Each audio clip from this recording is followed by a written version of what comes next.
啦，我哋就開咗唔同嘅分店啦，咁喺澳門嘅各區，咁然後亦都推出咗我哋自家製嘅零售產品啦，我哋咖喱糕、辣椒油啦。咁第三就係我哋都叫做進駐咗，跨出咗個澳門啦，就去咗香港。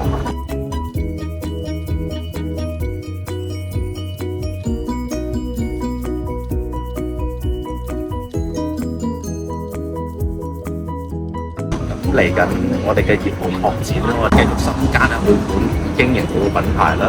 咁然後亦都希望將我哋嘅澳門製造嘅品牌嘅零售產品啦，就去推出去海外啦。